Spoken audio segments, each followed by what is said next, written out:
ನಮಸ್ಕಾರ. Prime punch ಕನ್ನಡಗೆ ಸ್ವಾಗತ. ಸ್ನೇಹಿತರೆ, ಪ್ರಜ್ವಲ್ ರೇವಣ್ಣಗೆ ಈಗ ದೊಡ್ಡ ಶಾಕ್ ಒಂದು ಎದುರಾಗಿದೆ. ಅಶ್ಲೀಲ ವಿಡಿಯೋ ರೆಕಾರ್ಡ್ ಆಗಿರ್ಬೋದು, ಅತ್ಯಾಚಾರ ಆರೋಪ ಆಗಿರ್ಬೋದು, ಲೈಂಗಿಕ ದೌರ್ಜನ್ಯ ಆರೋಪ ಎದುರಿಸುತ್ತಿರುವಂತಹ ಹಾಸನ ಸಂಸದ ಪ್ರಜ್ವಲ್ ರೇವಣ್ಣ ಗುರುವಾರ ತಡರಾತ್ರಿ ಪೊಲೀಸರಿಗೆ ಶರಣಾಗ್ತಾರೆ. ಎಲ್ಲರೂ ಕೂಡ ಈತನಿಗೋಸ್ಕರ ಕಾಯ್ತಾ ಇರ್ತಾರೆ, ಇವರಿಗೆ ಬಲೆ ಬೀಸಬೇಕು ಅನ್ನುವಂಥದ್ದನ್ನ ವೆಯ್ಟ್ ಮಾಡ್ತಾ ಇರ್ತಾರೆ. ಸೊ ಜರ್ಮನಿಯಿಂದ ಬೆಂಗಳೂರಿಗೆ ಬಂದಂತಹ ಲುಫ್ತಾನಾ ವಿಮಾನದಿಂದ ಇಳಿಯುತ್ತಿದ್ದಂತೆ ಎಸ್ಐಟಿ ಅಧಿಕಾರಿಗಳು ಇವರನ್ನ ಬಂಧಿಸ್ತಾರೆ. ನಂತರ ಎಸ್ಐಟಿ ಕಚೇರಿಗೆ ಕರೆದೊಯ್ಯಲಾಗುತ್ತೆ.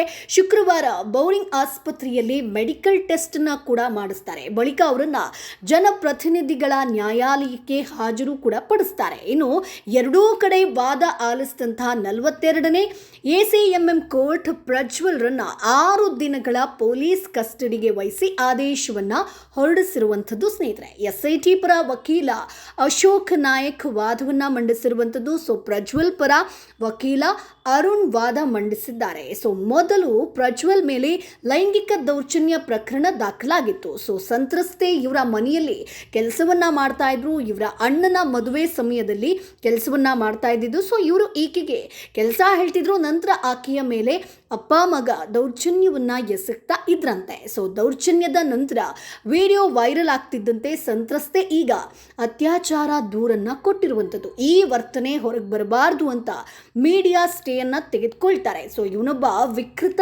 ಕಾಮಿ ಅಂದ್ರೆ ತಪ್ಪಲ್ಲ ಅಂತ ಕೋರ್ಟ್ ಮುಂದೆ ತಿಳಿಸ್ತಾರೆ. ಸ್ನೇಹಿತರೆ, ಇನ್ನು ಈ ಮಾತಿಗೆ ಪ್ರಜ್ವಲ್ ಪರ ವಕೀಲ ಆಕ್ಷೇಪವನ್ನ ವ್ಯಕ್ತಪಡಿಸಿದ್ದಾರೆ. ನಂತರ ವಾದ ಮುಂದುವರಿಸ್ತಾ ಹೋಗ್ತಾರೆ ಅಶೋಕ್ ನಾಯಕ್ ಅವರು. ಸೊ ಪ್ರಜ್ವಲ್ ಸಂತ್ರಸ್ತೆಗೆ ಕಿರುಕುಳ ನೀಡಿದ್ದಲ್ಲದೆ ಆಕೆಯ ಮಗಳ ಜೊತೆಗೂ ಕೂಡ ಕರೆಯನ್ನ ಮಾಡಿದ್ದಾರೆ, ಮಾತನಾಡಿದ್ದಾರೆ, ಬಟ್ಟೆ ಬಿಚ್ಚಿ ತೋರಿಸು ಅನ್ನುವಂಥದ್ದನ್ನ ಹೇಳಿದ್ದಾರಂತೆ. ಇಂತಹ ವಿಡಿಯೋಗಳು ವೈರಲ್ ಬಳಿಕ ದೇಶ ಬಿಟ್ಟು ಪ್ರಜ್ವಲ್ ಓಡ್ ಹೋಗಿರುವಂಥದ್ದು. ಸೊ ಇವರನ್ನ ವಿಚಾರಣೆ ಮಾಡಿದಾಗಲೇ ನಿಜ ಏನಂತ ಗೊತ್ತಾಗುತ್ತೆ. ಸೊ ಇದರಲ್ಲಿ ದೊಡ್ಡ ಮಟ್ಟದ ಒಂದು ದೊಡ್ಡ ವಿಚಾರಗಳು ಅಡಗಿದೆ ಅನ್ನುವಂಥದ್ದು ಎಲ್ರಿಗೂ ಕೂಡ ಈಗ ಆಲ್ರೆಡಿ ಗೊತ್ತಿದೆ. ಸೊ ವೈರಲ್ ವಿಡಿಯೋಗಳಲ್ಲಿ ಮಹಿಳೆಯರ ಮುಖ ಕೂಡ ಕಾಣ್ತಾ ಇದೆ. ಇದರಿಂದ ಅವರ ಮನೆಗಳಲ್ಲಿ ಬೆಂಕಿ ಬಿದ್ದಿದೆ, ಯಾರು ಹೊರಗಡೆ ಬರ್ತಾ ಇಲ್ಲ. ಹಾಗಾಗಿ ಇವರ ಮೊಬೈಲ್ ಬಗ್ಗೆ ತನಿಖೆ ಕೂಡ ಆಗಬೇಕು. ಇವರು ವಿಡಿಯೋ ಮಾಡಿದ್ರ ಅಥವಾ ಬೇರೆ ಯಾರಾದರೂ ವಿಡಿಯೋ ಯಾರು ಮಾಡಿರುವಂಥದ್ದು, ಇದಕ್ಕಾಗಿ ಈಗ ಕೋರ್ಟ್ 14 ದಿನಗಳ ಕಸ್ಟಡಿಗೆ ಕೊಡಬೇಕು ಅನ್ನುವಂಥದ್ದನ್ನ ಮನವಿ ಮಾಡಿದ್ದಾರೆ. ಇನ್ನು ಪ್ರಜ್ವಲ್ ಪರ ವಕೀಲರ ವಾದ ಏನು ಅಂತ ನೋಡೋದಾದ್ರೆ, ಪ್ರಜ್ವಲ್ ಪರ ವಕೀಲ ಅರುಣ್ ಪ್ರಜ್ವಲ್ ಮನೆಯಲ್ಲಿ ಸಂತ್ರಸ್ತೆ ಕೆಲಸ ಮಾಡ್ತಾ ಇದ್ರು. 4 ವರ್ಷಗಳ ಹಿಂದೆ ಆ ಮನೆಯಲ್ಲಿ ಕೆಲಸವನ್ನ ಬಿಟ್ಟು ಬಂದಿದ್ದೆ ಅಂತ ಕೂಡ ಹೇಳಿದ್ದಾರಂತೆ. ಈ ದೂರಿನಲ್ಲಿ ಅತ್ಯಾಚಾರ ಬಗ್ಗೆ ಒನ್ ಲೈನ್ ಆರೋಪ ಇಲ್ಲ. ಸೊ ಭಾಷೆ ಬರುತ್ತೆ, ಪದ ಬಳಸ್ಬೋದು, ಅವಮಾನ ಮಾಡಬಾರ್ದು. ಸೊ ಮೇ 2ರವರೆಗೆ ಸುಮ್ಮನೆ ಇದ್ರು. ಆದರೆ ಕೇಸ್ನಲ್ಲಿ ಸೆಕ್ಷನ್ 377 ಅದರ ಒಂದು ಅಡಿಯಲ್ಲಿ ಸೇರಿರುವಂಥದ್ದು. ಸೊ ಮೇ 1ರಂದು ಪೊಲೀಸರು ಹೇಳಿಕೆಯನ್ನ ದಾಖಲಿಸಿದ್ದಾರೆ. ಇದೇ ಪ್ರಕರಣದಲ್ಲಿ A1 ಆರೋಪಿಗೆ ಜಾಮೀನು ಕೂಡ ಸಿಕ್ಕಿದೆ. ಅಲ್ಲದೆ 2ನೇ ಆರೋಪಿಯಾಗಿರುವಂತಹ ಪ್ರಜ್ವಲ್ ತಾವಾಗಿಯೇ ಶರಣಾಗಿರುವಂಥದ್ದು. ಸೊ ಅವರು ಎಲ್ಲೂ ಕೂಡ ಓಡ್ ಹೋಗಿಲ್ಲ. ವಿಚಾರಣೆಗಾಗಿ 1 ದಿನ ಕಸ್ಟಡಿಗೆ ನೀಡಿದರೆ ಸಾಕು ಅನ್ನುವಂಥದ್ದನ್ನ ಕೋರ್ಟ್ಗೆ ಮನವಿ ಮಾಡಿದ್ದಾರೆ.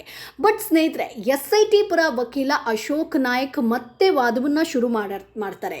ಸೊ ನಾವು ಅತ್ಯಾಚಾರ ಪ್ರಕರಣದಲ್ಲಿ ವಾದವನ್ನ ಮಾಡ್ತಾ ಇದ್ದೀವಿ. ಸೊ ಇವರು ಸಾಮಾನ್ಯ ವ್ಯಕ್ತಿ ಅಲ್ಲ, MP ಕಾನೂನು ಮಾಡುವವರು. ಆದರೆ ಈವರೆಗೂ ಎಲ್ಲಿದ್ದೆ ಅನ್ನೋದನ್ನೇ ಹೇಳಲಿಲ್ಲ. ಸೊ ಇವರ ಮೇಲಿರೋದು ಜೀವವಾದಿ ಶಿಕ್ಷೆ ವಿಧಿಸುವಂತ ಒಂದು ಪ್ರಕರಣ. ಸೊ ಇವರು ಬಲಿಷ್ಠ ವ್ಯಕ್ತಿಯಾಗಿದ್ದಾರೆ, ಇವರ ಕುಟುಂಬನೇ ಆಗಿದೆ. ಸೊ ಎಲೆಕ್ಷನ್ ಟೈಮ್ನಲ್ಲಿ ವಿಡಿಯೋ ವೈರಲ್ ಆದಾಗ ಇವರು ದೇಶ ಬಿಟ್ಟು ಹೋಗಿದ್ದಾರೆ. ಇದೆಲ್ಲವನ್ನ ಸಂಪೂರ್ಣ ತನಿಖೆಗೆ ಸಮಯದ ಅವಶ್ಯಕತೆ ಬೇಕು. ಕಂಪ್ಲೀಟ್ ತನಿಖೆ ಆಗಬೇಕು ಅಂತಂದ್ರೆ ನಮಗೆ ಒಂದು ಟೈಮ್ ಬೇಕು ಅನ್ನುವಂಥ ಮನವಿಯನ್ನ ಮಾಡ್ಕೊಳ್ತಾರೆ. ಸೊ ಎರಡೂ ಕಡೆ ವಾದವನ್ನ ಕೇಳ್ಕೊಂಡಂತ ನ್ಯಾಯಾಧೀಶರು ವಿಚಾರಣೆಗಾಗಿ 6 ದಿನಗಳ ಕಾಲ ಪ್ರಜ್ವಲ್ರನ್ನ SIT ಕಸ್ಟಡಿಗೆ ವಹಿಸಿ ಆದೇಶವನ್ನ ನೀಡಿರುವಂಥದ್ದು. ಈ ಒಂದು ಅವಧಿಯಲ್ಲಿ ಬೆಳಿಗ್ಗೆ 9:30ರಿಂದ 10:30ರವರೆಗೆ ವಕೀಲರ ಭೇಟಿಗೆ ಅವಕಾಶವನ್ನ ನೀಡಿರುತ್ತೆ. ಜೊತೆಗೆ ಮೆಡಿಕಲ್ ಟೆಸ್ಟ್ಗೆ ಸಹಕಾರ ಕೊಡಬೇಕು ಅನ್ನುವಂಥ ಒಂದನ್ನು ಪ್ರಜ್ವಲ್ಗೆ ಆಲ್ರೆಡಿ ಈಗ ಒಂದು ಸೂಚನೆ ಕೊಟ್ಟಿದ್ದಾರೆ. ಸೊ ಕಸ್ಟಡಿ ವೇಳೆ ಆರೋಪಿಗೆ ಯಾವುದೇ ಒಂದು ಟಾರ್ಚರ್ ನೀಡಬಾರ್ದು ಅನ್ನುವಂಥದ್ದನ್ನ ಅಧಿಕಾರಿಗಳಿಗೆ ಕೋರ್ಟ್ ಸೂಚಿಸಿರುವಂಥದ್ದು. ಸೊ ಇದೇ ಸಂದರ್ಭದಲ್ಲಿ ಮೀಡಿಯಾ ಟ್ರಯಲ್ಸ್ ನಿಲ್ಲಿಸಬೇಕು ಅನ್ನುವಂಥ ಮನವಿ ಕೂಡ ಮಾಡ್ಕೊಂಡಿದ್ದಾರೆ. ಅದಕ್ಕೆ ನ್ಯಾಯಾಧೀಶರು ಅದನ್ನು ಕಾನೂನು ಪ್ರಕಾರ ನಿಮ್ಮ ವಕೀಲರು ನೋಡಿಕೊಳ್ಳಿ ಅನ್ನುವಂಥ ಒಂದು ವಿಚಾರವನ್ನು ಕೂಡ ಹೇಳಿದ್ದಾರೆ ಸ್ನೇಹಿತರೆ. ಸೊ ಈಗ ಪ್ರಜ್ವಲ್ ರೇವಣ್ಣಗೆ 6 ದಿನಗಳ ಕಸ್ಟಡಿಗೆ ಸಿಕ್ಕಿರುವಂಥ, ಅಂದರೆ ಪ್ರಜ್ವಲ್ ರೇವಣ್ಣ 6 ದಿನಗಳ ಕಾಲ SIT ಕಸ್ಟಡಿಗೆ ಸೇರಿರುವಂಥದ್ದು ಸ್ನೇಹಿತರೆ. ಮುಂದೆ ಏನಾಗುತ್ತೆ, ಯಾರು ಈ ಒಂದು ವಿಡಿಯೋವನ್ನು ಮಾಡಿರುವಂಥದ್ದು, ಎಷ್ಟೆಲ್ಲ ಸಂತ್ರಸ್ತೆಯರಿದ್ದಾರೆ, ಏನೆಲ್ಲ ಆಗಿದೆ, ಇಲ್ಲಿ ಎಷ್ಟು ವರ್ಷಗಳಿಂದ ಈ ಒಂದು ವಿಚಾರವನ್ನು ಮಾಡ್ಕೊಂಡು ಬರ್ತಾ ಇದ್ದಾರೆ, ಏನು ಎತ್ತ, ಅವರ ಫ್ಯಾಮಿಲಿಯಲ್ಲಿ ಯಾರು ಹೆಂಗೆ ಇವೆಲ್ಲದ್ರ ಬಗ್ಗೆ ಗೊತ್ತಾಗಬೇಕು ಅಂತಂದರೆ ತನಿಖೆ ಆಗಲೇಬೇಕು. ಸೊ ಸ್ನೇಹಿತರೆ, ನಿಮ್ಗೇನು ಅನಿಸುತ್ತೆ ಇದರ ಬಗ್ಗೆ? ಸಂತ್ರಸ್ತೆಯರಿಗೆ ಏನಾದರೂ ಒಂದು ವಿಚಾರಗಳು ಸಿಗುತ್ತಾ, ಅಥವಾ ಅಂದರೆ ಅವರಿಗೊಂದು ನ್ಯಾಯ ಸಿಗುತ್ತಾ? ಸೊ ಈ ವಿಚಾರ ಇನ್ನು ಮುಂದೆ ಯಾವ ಒಂದು ಹಂತಕ್ಕೆ ಹೋಗ್ಬೋದು, ಯಾರಿಗೆ ನ್ಯಾಯ ಸಿಗುತ್ತೆ, ಎಷ್ಟು ದಿನಗಳ ಕಾಲ ಇದು ಹೈಲೈಟ್ ಆಗ್ಬೋದು, ಸೊ ತಣ್ಣಗಾಗುತ್ತಾ, ಏನು ಎತ್ತ, ಅದನ್ನು ಕಮೆಂಟ್ ಬಾಕ್ಸ್ ಮೂಲಕ ತಿಳಿಸಿ. ನಮ್ಮ ಚಾನಲನ್ನು ಸಬ್ಸ್ಕ್ರೈಬ್ ಮಾಡಿ, ಸಪೋರ್ಟ್ ಮಾಡಿ.